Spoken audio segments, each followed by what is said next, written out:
Yeah, it was interesting game. I thought we started off quite positively. We were able to put them under some pressure. Probably didn't do as well with some of our early possessions as we needed to. But it was more or less an even first half, it felt like. And to give up the goal just before halftime was obviously a bitter pill to swallow because it made the mountain even higher. I thought when we went to the 4-3-3, we were able to get some pretty good pressure on them, and for a spell there, it looked like we were going to get ourselves back into the game. We get the goal at 2-1. I know it's still a huge mountain, but at the end of the day, we obviously want to win the game. And then to concede the goals late, we're pushing forward.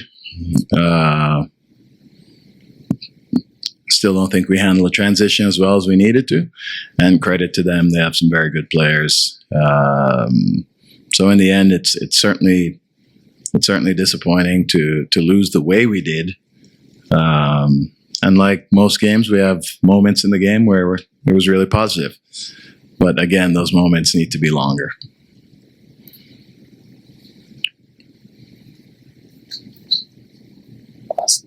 Hey, Coach. Thanks for the time. Sure. Thanks, Brendan. I guess in the second half, you made the many attacking changes. What were you looking to see from this response-wise after considering the one-goal deficit starting the second half? Starting the second half? Yeah.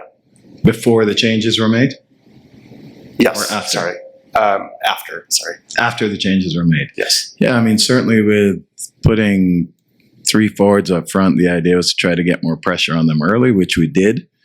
We created some turnovers and started to feel like we were gaining some momentum. Did that well for a while, then I felt like we dropped off just a little bit, and Kevin was ever so alert on the one to go and create the penalty kick.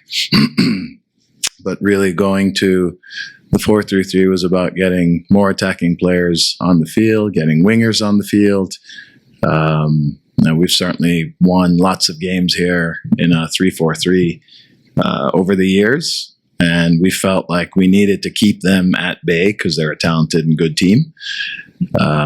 So we gave it a go that way to start, feeling like it was going to give us the most protection, but with certainly Andrew and Keegan in good form, we felt like we would get a lot of attacking play wide still out of the 3-4-3. And we did, but it's a lot of work for those guys. And after a while, it slowed down a bit, which is when it made sense to go to the 4-3-3. Hey, Coach, you mentioned yesterday that you wanted to manage some of the things that Toluca does well. You mentioned the transition already, but what were some of the other things, and where did it go wrong tonight? Transition's where it went wrong. Turning the ball over in bad spots and not dealing with it well. In terms of the run of play, certainly for the early part of the game, it was good. I thought our defending was good and solid and set defending. And late in the game, it became more of an issue that we're sending so many numbers forward that we have to be careful and good with the ball. Because if you turn the ball over and you've committed that many people forward, then you're going to be short in the back and you're going to have to deal with transition. And at times, I think we either turned the ball over in situations that were not situations that we should have turned them over in, leaving ourselves exposed. And in those moments, we're short numbers and guys have to play between things, and they're very good in transition. They have a lot of good players who make good decisions on the run. Coach, as you said, obviously a disappointing loss, but now you have almost 3 weeks until your next match. What's the message to the players as far as finishing out the season and trying to make a push for the playoffs? Well, we need to continue to work. We need to continue to be better and better with the ball, making sure that we don't turn the ball over to lead to transitions. Obviously, that's part of the game, but you want to minimize that. And then the other part of it is to win games throughout the rest of the year, we have to compete and we have to be combative. And I think that between those things, this willingness to compete day in, day out, that's a big part of it. And as I said, some of the things with the ball to make sure that we don't expose ourselves. I feel like we've given up quite a few goals in transition this year. And out of set defending, we've been pretty efficient, but we have to get better in dealing with transition.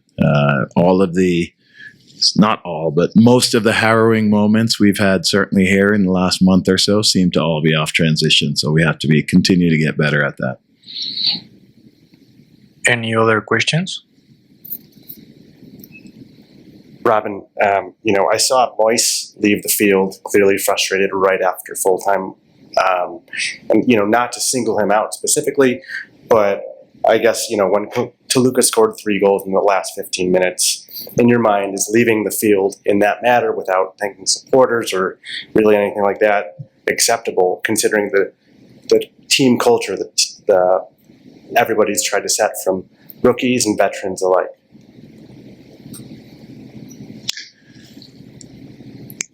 I think to answer that question properly, you'd have to be in his shoes. And I've been in his shoes. And I've been in situations like that. And as a young player, as a young center back, there are a lot of lessons to be learned. And I thought Moise showed some really, really good moments, had some really good moments, and showed some real quality at times. But when you're a defender and you're involved in goals, you feel the weight of the world on your shoulders. So, you ask me, is that acceptable? I'm not going to sit here and vilify the kid. He is in the middle of learning lessons, and he is uber talented. And him, just like the rest of the group, will learn from this and will get better from this. But as I said, I think unless you've been in his shoes, it's really hard to explain or to understand the emotions that he's feeling. Coach Robin Fraser, thank you very much. One last question. Hey, Coach, we saw Diego Rubio back out there. Just thoughts on his performance tonight and maybe what needs to be fine-tuned, if anything, from what you saw? Diego is obviously, he hasn't played. I don't know the last time Diego played. And he's battled a lot of injuries and he's worked his way back into fitness. But as soon as he comes on, you see some of the quality in the layoffs, the quality of dealing with pressure on his back. We miss Diego. He's a very, very experienced player who has a lot to offer. And he's just getting back into it. So he's only going to get better from here. And it seems like he's over some of the ailments that have kept him out. And now it's just a matter of continuing to build his fitness, continuing to build his minutes. But you see moments of quality out of him the second he gets on the field.